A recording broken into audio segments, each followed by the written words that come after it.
بسم الله الرحمن الرحیم نحمده و نصلی علی رسول الکریم. د افغانستان د منځګړیتوب ملي حرکت د موخو، اهداف او مقاصدو په اړه باید ووایم. لومړی دا چې دا حرکت په یوه ډله، په یو ګروپ، په یو دولت، په یو تنظیم باندې اړه نه لري. دا منځګړیتوب نه د کوم ډلې ته لابیګري کوي او نه خاص کوم مقاصد یا خاص کوم ځان لپاره منفعتونه نه لري. دا د افغانستان د ملت، د لوی ملت د رفاه، سعادت، خیر او عافیت لپاره، د افغانستان د پرمختګ لپاره او خاصتا د اوسنۍ ستونزو د حل لپاره چې اقتصادي، سیاسي، ټولنیزې ستونزې حل سي او دا ستونزې په خواشینۍ سره نړیوالو سره نښتې دي او افغانستان په اوسني شرایطو وروسته له 50 کالو جګړو نه خامخا نړیواله مرسته اړتیا لري. نو په دې موخه باندې شپږ توکي یا مادې تشخیص کړلې، تثبیت یې کړلې، ویې پېژندلې. په دې هکله باندې راپورته سه او یو رهبري شورا 30 کسیزه ډله جوړه کړله او له مختلفو قومونه دوستان، افغانان، کدرونه، خویندورونه راټول سوله. بیا وروسته کې 1500 کسیزه کادري شورا د مسلکي پوه کسان هم راغلل، یو ځای سوله. په ترڅ کې 12 مختلفې کاري او کادري کمیټې جوړه سي چې دا بهیر مخې ته بوځي. دا شپږ توکي اهداف دا و چې افغانستان په فعلي حالت کې منزوي حالت کې و. باید لاډینه وه چې له نړۍ سره اړیکې پیدا کړي، نړۍ دا په رسمیت وپېژني. بله خواته نړیوالو سره اقتصادي، تجارتي یا سوداګري اړیکې جوړې سي. د افغانستان توکي بهر ته لاړ سي او د بهر توکي افغانستان ته راسي. همداسې هوایي چلند فعاله سي، سیالان راسي، مسافرین لاړ سي او افغانان وکړی سي بهر ته لاړ سي. دا بله موخه وه. بله موخه دا هم وه نه تنها چې کنګل سوي پیسې د افغانستان باید آزاده سي او دا د پیسو د افغانستان یو پشتیبانه ده، خپل پشتیبانۍ بانک ته باید ورکړل سي. له ډېر پخوا 1940 کال را دې خواته طلا او پیسې ورته کېښودل سوي وي. بله اساسي غټه موخه د نړیوال تسراجي ده.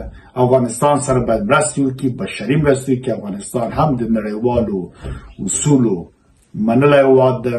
کنوانسیونو کې اکثره کې ګډون کړی، لاسلیک یې پرې کړی، اعلامیو کې منشور د ملل متحد کې ملګرو ملتونو سازمان غړیتوب لري، اعلامیه د حقوقو بشر کې. په دې بنیاد باندې نړیوال ته دا مسؤلیت و چې افغانان سره باید د نړیواله موازینو پر بنیاد باندې اړیکې جوړې کړي، مرستې وکړي. بلې خواته طالبانو ته دا و چې دوی باید زر ته زره د نجلیکانو، د خویندو، لورګانو ښوونځي پرانیسي چې لوی قشر دی یا لویه نفوس د افغانستان د نعمت د تعلیم نه محروم سوی ده او دا راتلونکي نسل دپاره ضایع ده او د افغانستان په پرمختګ لپاره لوی خنډ ورکړي. همداسې ښځې، خویندې، میندې باید بیرته خپلو ټولنیز ژوند، کار او اشتغال ته باید راسي چې دا هم د افغانستان یو لویه شتمنۍ او نفوس او دوی حق ده. په بله خوا کې څنګه چې مخدرات توکو باندې کار هم روان ده، ډېر کم سوي دي، باید 0 درجې ته ورسېږي او نړیوال ته ډاډ ورکړي چې نړیواله پلمې هم لرې سي او افغانستان هم له دې بدنامه نوم نه ځان باید وژغوري.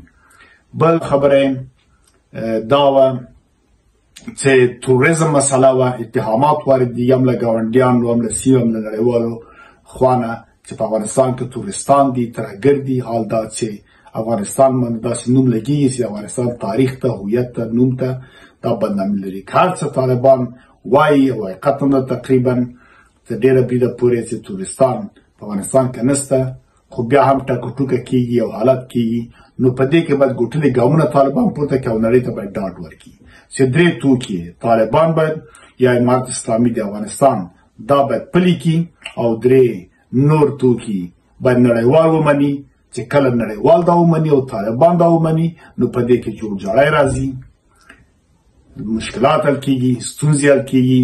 افغانستان په نړۍ کې یو سیال هېواد کې پرمختګ ته پام کوي، تعلیم ته پام کوي، خپلو اقتصادي زیربناو ته کار کېږي او پرمختګ ته.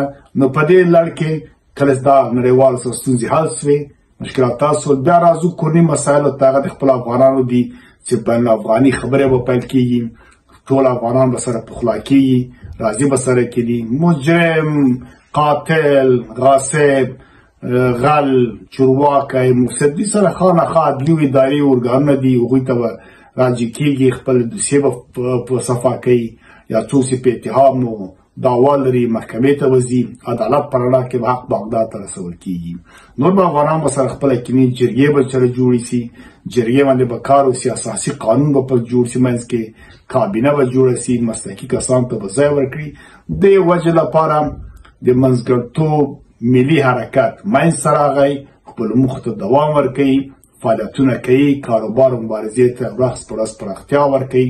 د افغانستان د منځګړیتوب ملي حرکت ملي فکر لري، ملي ګټو پر بنیاد، ملي افتخاراتو، ملي وړاندو پر بنیاد باندې خپل کار ته دوام ورکوي. صلح، رفاه، سعادت د هېواد غواړي. همداراز د پرمختګونو په لړ کې باید ووایم چې د افغانستان د منځګړیتوب ملي حرکت نړیوالو سره، له امریکا چارواکو سره، د ملګرو ملتونو سازمان، د اتحادیې اروپا سره، د انګلستان د چارواکو سره کتلي دي، خبرې اترې کړي دي، تفاهمات سوي دي، خبرې منل سوي دي.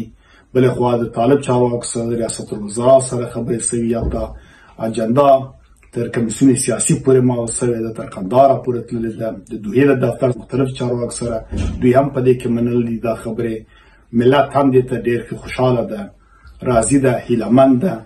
نو انشاءالله د افغانستان د رفاه او سعادت، پرمختګ او د حل د ستونزو لپاره به ګوټلي ګامونه پورته سي او دا ستونزې به حل سي او افغانستان په نړۍ کې یو سیال هېواد وي. ډېره